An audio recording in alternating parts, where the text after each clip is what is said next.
नमस्कार, मैं वर्तिका सिंह और आप देख रहे हैं क्लाउड टाइम्स ब्रेकिंग न्यूज की खास खबर। अब खबरें विस्तार से।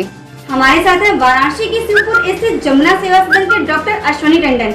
आइए जानते हैं बढ़ती उम्र के साथ अपने हार्ट का ख्याल कैसे रखें। धन्यवाद क्लाउड टाइम्स, आपने बहुत ही अच्छा प्रश्न पूछा। बढ़ती उम्र के साथ हार्ट का ख्याल रखने के लिए हमें जो एक गाइडलाइन मिली है, सबसे ज़्यादा इम्पॉर्टेंट चीज़ ये है कि आप नॉर्मल रूटीन में अपना डाइट को कंट्रोल रखिए, लो फैट डाइट लीजिए और हाई रफेज डाइट यूज़ करिए, प्रॉपर एक्सरसाइज करिए, जो कि एक मूलभूत सिद्धांत है स्वस्थ जीवन के लिए। प्रॉपर डाइट और एक्सरसाइज से काफ़ी हद तक हम अपने हार्ट की बीमारियों पर कंट्रोल कर सकते हैं। दूसरा, अगर किसी वजह से हार्ट की प्रॉब्लम हो भी गई है तो भी उसको डॉक्टर की सलाह लेकर के प्रॉपर दवा लीजिए, ब्लड प्रेशर अपने कंट्रोल रखिए। अगर किसी वजह से ब्लड प्रेशर आपका कंट्रोल नहीं हो रहा है तो उसमें जो भी नियमित तौर पर, और एक चीज़ ये है कि लोग हमेशा भूल जाते हैं कि अगर एक बार हार्ट की प्रॉब्लम हुई है तो अगर थोड़ा आराम हो गया तो उसके बाद वो मतलब डॉक्टर के यहाँ फॉलो अप में नॉर्मली नहीं आते हैं।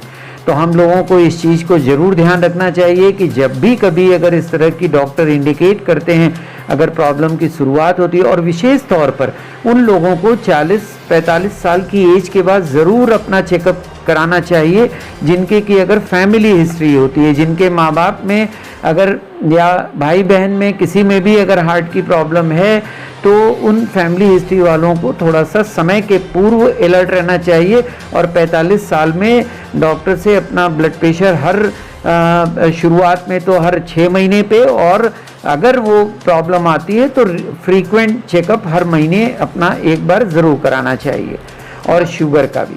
डॉक्टर साहब, जैसा कि अभी जो है कोरोना काल चल रहा है, तो ऐसे में जो हार्ट के मरीज हैं उन्हें अपनी देखभाल कैसे करनी चाहिए?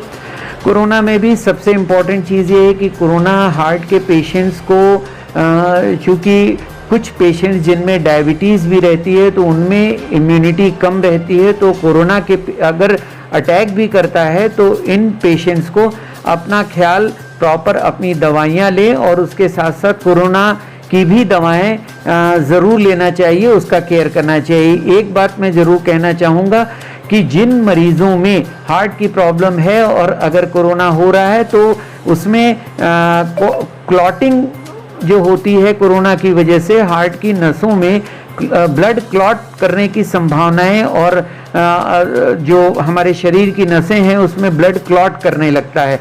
ये एक इस कोरोना की एक मतलब साइड इफ़ेक्ट कहिए या उसके साथ समस्या है बहुत बड़ी।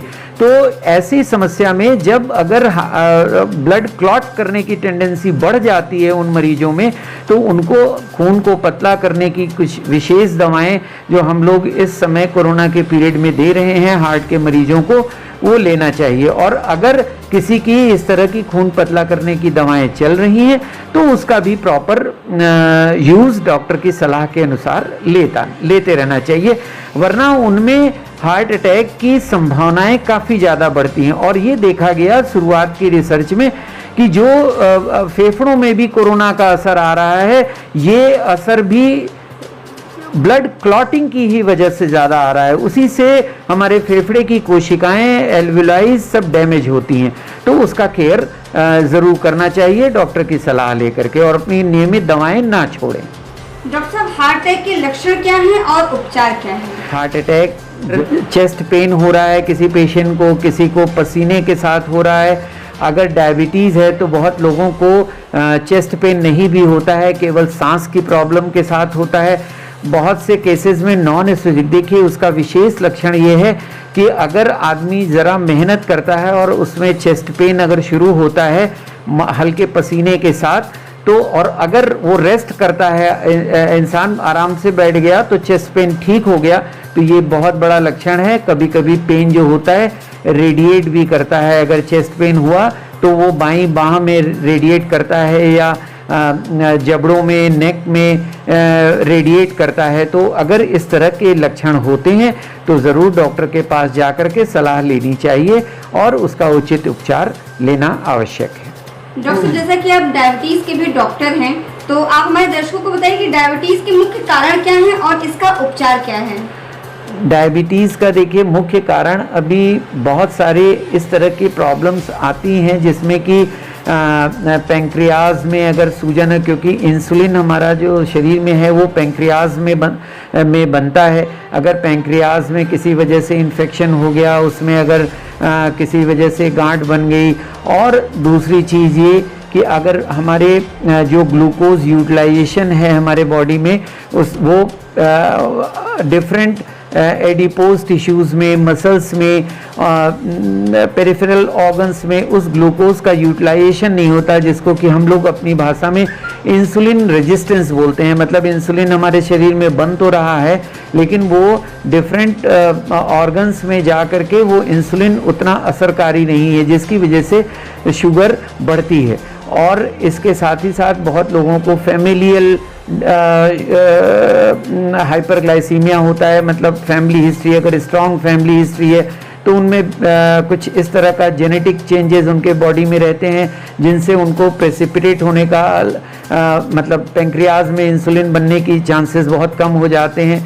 और भी कई तरह की डायबिटीज़ होती है, जैसे प्रेग्नेंट लेडीज़ होती हैं, उनमें कुछ परसेंटेज ऑफ लेडीज़ में प्रेगनेंसी के दौरान भी डायबिटीज़ हो जाती है, लेकिन वो क्षणिक ही ज़्यादातर रहती है जब तक उनकी डिलीवरी होती है, उसके बाद वो नॉर्मल हो, उसको हम लोग जेस्टेशनल डायबिटीज़ बोलते हैं। और इसके साथ साथ जैसा कि मैंने बताया कि एक इंसुलिन डिपेंडेंट डायबिटीज़ भी होती है, जो कि या जुवेनाइल डायबिटीज़ हम लोग बोलते हैं, जो कि बच्चों में होती है। कि मतलब जब वो बच्चे पैदा हुए तो उसके कुछ समय के बाद उनमें ये देखा जाता है कि इंसुलिन का सेक्रीशन पैंक्रियाज से हो ही नहीं रहा है, या तो बहुत हल्का हो रहा है या नहीं हो रहा है। तो वो बच्चे जो को हम लोग जुवेनाइल डायबिटीज़ बोलते हैं, और उनमें केवल इंसुलिन ही एकमात्र इलाज है। जो ऑनसेट डायबिटीज़ होती है, जो कि 35 से 45 साल के ऊपर लोगों को डेवलप होती है, तो उनमें oral diabetic anti diabetic drugs, diet control, exercise ये करते हुए हम उनको ध्यान रख सकते हैं, कंट्रोल कर सकते हैं डॉक्टर की सलाह लेकर के। क्लाउन टाइम्स ब्रेकिंग न्यूज की खास खबरों को देखने के लिए हमारे YouTube चैनल को सब्सक्राइब करें, लाइक करें और बेल आइकन पर क्लिक करें। क्लाउन टाइम्स की खबरों को अगर आप हमारे Facebook पेज पर देख रहे हैं तो पेज को लाइक जरूर करें।